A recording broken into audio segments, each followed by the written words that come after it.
Ah yes, Eyes Wide Shut. You know, that Christmas movie that was made back when Tom Cruise and Nicole Kidman were married? Yeah, that one. For those who don't know, Eyes Wide Shut is director Stanley Kubrick's final masterpiece. In fact, Kubrick considered this film his greatest contribution to the art of cinema. And I've talked about this bearded master before, so let's talk about him again. The film follows married couple Bill and Alice Harford, a married couple at the peak of their marriage during the Christmas season. Bill is a doctor, while Alice is a housewife and mother. One night, during an argument, Alice admits to Bill about a dream she had about another man. This makes Bill jealous at Alice for even having this sort of dream, and after discovering that his patient has died and having a somewhat interesting conversation with his patient's daughter, I love you. Bill then attempts to get back at Alice by going on a wholesome odyssey through the streets of New York, aka attempting to cheat on her. Bill then eventually meets up with his old friend Nightingale, who tells him about this certain cult that he is at. Bill then eventually breaks into this wholesome cult where a bunch of men and women wear masks. Bill is eventually discovered and is forced to reveal who he is. A mysterious masked woman then convinces them to let Bill go. He is eventually told to leave, but is told not to tell anyone where he has been, otherwise putting him as well as his family in danger. Bill then returns home, where Alice tells him about the wholesome dream she just had about the man she told him about earlier. This once again makes Bill jealous, and after going back to the cult house and receiving yet another threat, as well as running into this lady, Bill continues his wholesome odyssey going through the streets of New York. He then eventually reads about a woman who had died and then goes to the morgue and stares at the supposed dead body of the masked woman who saved him from the cult. Bill then eventually meets up with his friend Victor, who tells him that he was at the cult and everything is fine and the girl was not murdered by the cult. Bill then is made to feel silly, goes home, and finds the mask he wore at the cult next to his sleeping wife. He then breaks down into tears and admits everything to Alice. They then both decide to forget this whole ordeal and go back to their normal, everyday, wholesome lives. Yeah, sounds like a lot, doesn't it? Now, I know I haven't talked about everything that happens in this film. Hell, I haven't even talked about this scene yet. But I'm not really here to talk about the plot or analyze this film today. Oh, no. I'm here to talk about this film's ridiculous theories. Now, if you've seen my previous Kubrick video that wasn't the tribute, you would know that a certain film of his, I'm sure you've heard of it, is filled with a bunch of ridiculous as hell theories. Now, the main theory you're going to be getting out of Eyes Wide Shut is that it feels like a dream. Hell, some parts of the film even feel like some kind of odd fever dream at times. And this theory I do agree with. There are many parts of this film that do in fact feel like a dream. Many of the set-constructed New York City streets feel very strange and add to the dreamlike aspect to Bill's odyssey. For example, scenes like this or this feel strange because of the rear projection, adding more to the dreamlike aspect of the film. Hell, I'll just let Martin Scorsese explain this. People said, well, the streets don't look like New York. I said, well, in a way, I said, it doesn't matter. Look at the name of the street. I said, no such street exists in New York. I said, in a funny way, it's as if you're experiencing New York in a dream, you know? It seems like New York, but it's not. It seems like your wife, you know? But what is she telling me? And do I want to know? Maybe I shouldn't ask. I think a lot of people were looking at Eyes Wide Shut from the wrong angle. It's not to be taken literally. No. It's Manhattan as you'd experience it in a dream, where everything feels familiar, but very strange. But even though I agree with that theory, these theories I don't. So let's get down to it. Let's discuss these ridiculous as hell theories.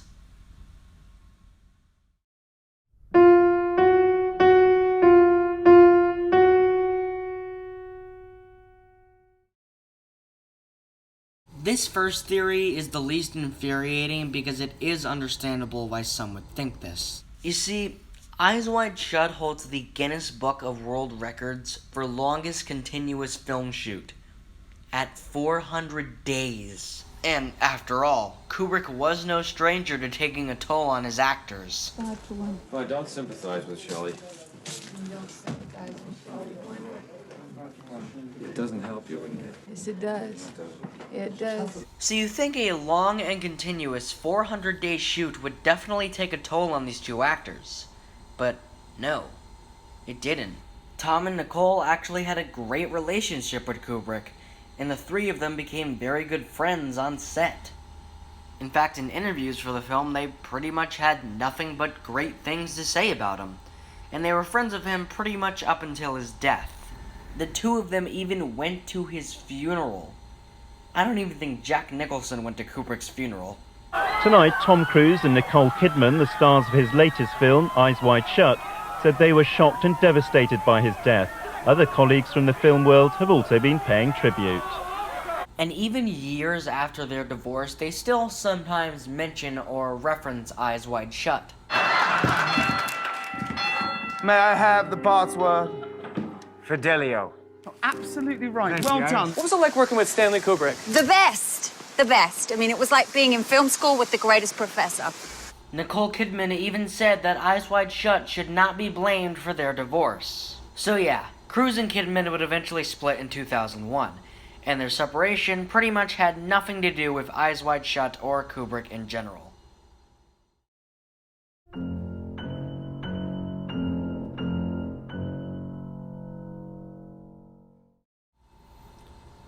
The supposed 20 to 30 minutes cut from Eyes Wide Shut. This theory is, I'm just gonna say it, Utter bonkers. these scenes supposedly involved stuff like Alice being abducted into the cult by the man that she was dancing with at the beginning of the film, as well as something having to do with pedophilia or something along the lines of whatever the hell these conspiracy theorists come up with. Where do they come up with this stuff? Now, when comparing the original novel the film is based on, Traum Novel, which, by the way, when translated to English translates to dream story, the film is actually an accurate representation of the novel, with a few slight tweaks here and there. And the only real evidence of a deleted scene that's actually been found is just this photograph, and that's it. Now, while there could have been some scenes taken out of the film, most likely taken out of the final edit by Kubrick before he died, I personally don't believe that the supposed 20 to 30 minutes had anything to do with the film. But, hey, you want to know something Warner Brothers did do to Eyes Wide Shut before its release?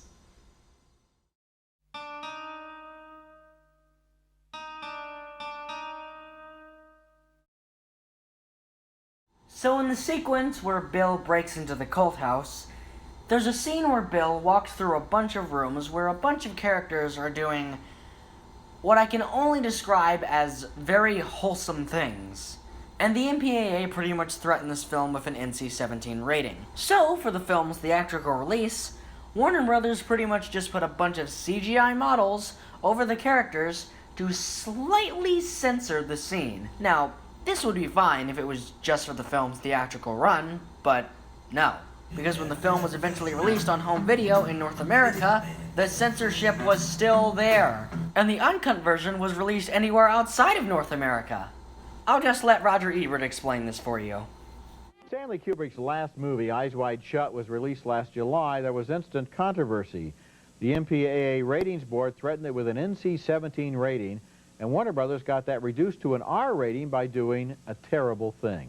They created artificial digital human figures and placed them to obscure some of the not very graphic action that the Tom Cruise character wanders through. This was said to reflect the wishes of Kubrick himself, who had died in March. Well, even if it did, that didn't make it right. It just made him wrong. Maybe it just meant Kubrick felt cornered by the MPAA, just like the studio was.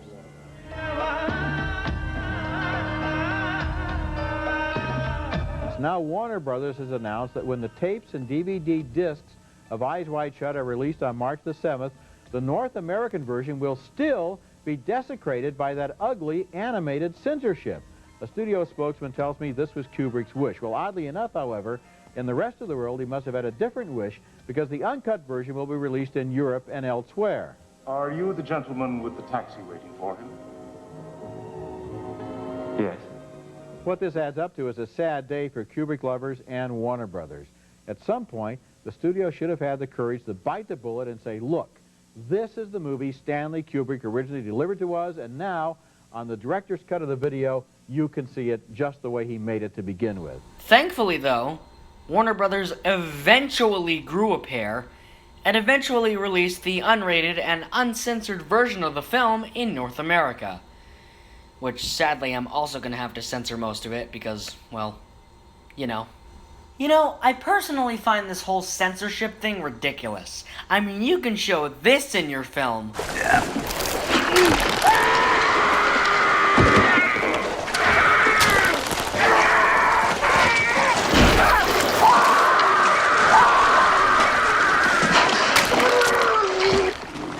But if one glimpse of nudity is ever shown in your film, well, then everyone loses their minds.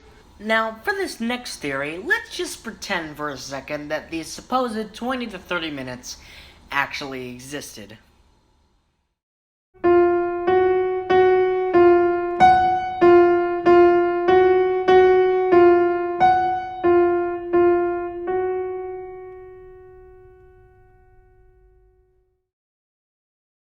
So going back to the 20 to 30 minutes theory again, according to these conspiracy theorists, there was apparently something so bad in these 20 to 30 minutes that Warner Brothers personally wanted these scenes removed.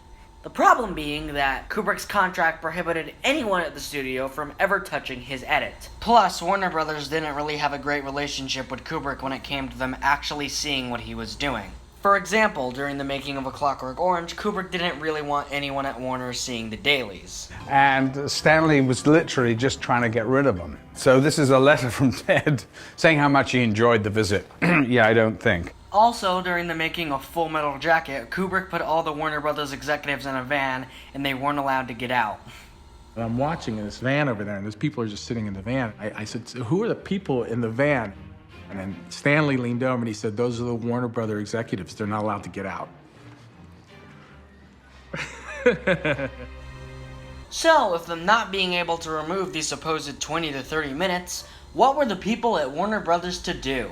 Well, according to these conspiracy theorists, the logical thing to do would be to murder Stanley Kubrick just so they could remove the footage. And to that I say, no. Look, I get it, Warner Brothers isn't always the best when it comes to making decisions. But you're honestly telling me that a studio, a billion-dollar studio, would stoop to such a low as murdering one of their greatest artists, as well as a man who worked with them for 28 years and had a mostly great relationship with them, all because he didn't want to cut 20 to 30 minutes out of his film instead of, oh, I don't know, terminating the contract? I don't think so. But since we're on the topic of Kubrick being murdered by people, this brings us well into...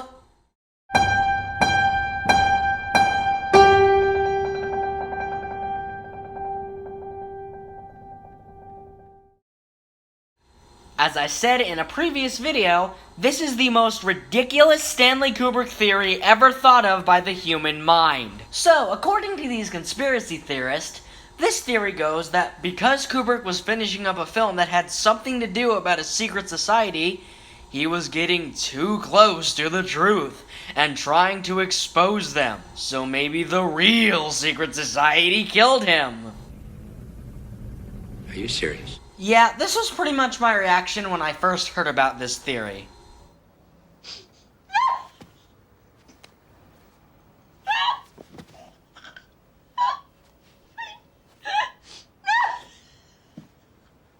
Newsflash, all you conspiracy theorists, Stanley Kubrick was not murdered by the Illuminati or Warner Brothers. Stanley Kubrick died in his sleep of a heart attack at age 70. And he was pretty friggin' exhausted as well. I mean, just look at some of these photos here. You see how exhausted he looks? Stanley was finished with Eyes Wide Shut, and he was exhausted. He suffered discomfort and huge tiredness in the last 2 weeks, where he was overworked, and even for his lack of sleep, he had even less sleep. I don't think he looked well at all. I was worried about him, and I was all set to send him to a doctor to have a checkup. And he looked awfully pale.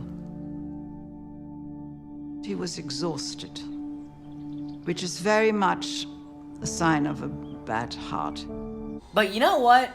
It doesn't really matter if I make this video, because there are still gonna be people in the comments that are gonna say, "You're an idiot!" and that I'm wrong, and Stanley Kubrick was killed by the Illuminati or Warner Brothers. And these conspiracy theories have been around for years, and people are still arguing about these theories. In fact, just to prove my point, here's a clip from a WH Dude video that pretty much shows just how these arguments go.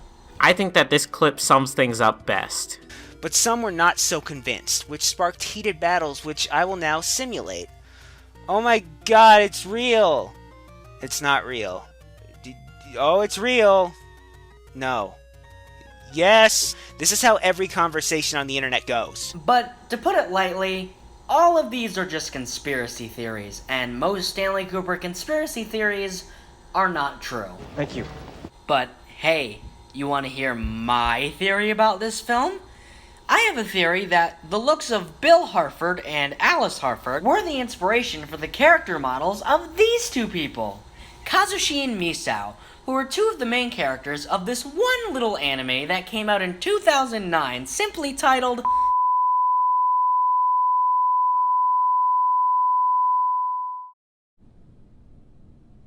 I see. You get out this instant!